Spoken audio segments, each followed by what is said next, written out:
Hello.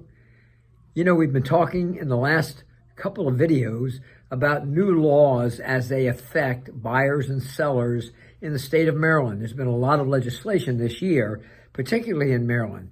We follow Washington, D.C. and Virginia, but we haven't really been updated on those, and more will follow for those of you who have interest in that as well. And we do, because we have offices in Virginia and in D.C. as well as Ocean City. In any event, a new law, again, that already took effect October 1st of this year, is the new Superfund Law. And sellers, agents, buyers are affected by this law. Superfunds are sites within the state of Maryland that may have had or continue to have hazardous material within the site.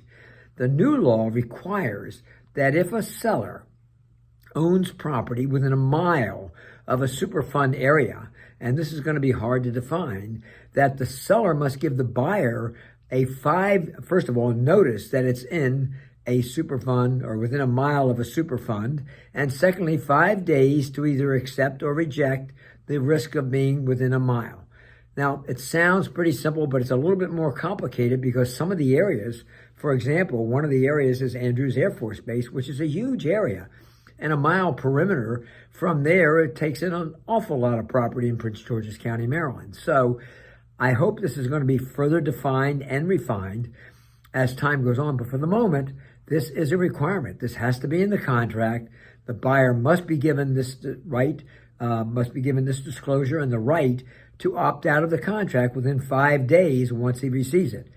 It is supposed to be a 5-day opt-out from the date the contract is signed. But again, if you're late in giving that notice, the 5-day period will probably run from that. Just a thought, another new law, probably the last one I'm going to talk about for Maryland for a while. If you have questions, feel free to call. I know this is a little bit longer of a video, but call if you need information about where these Superfund sites are and what the perimeter area is. The EPA, the Environmental Protection Agency, actually has a website that can give that information. Call any of our offices, any of the Brennan Title offices, and they will be happy to assist you. Just a thought, John Brennan, Brennan Title. Take care.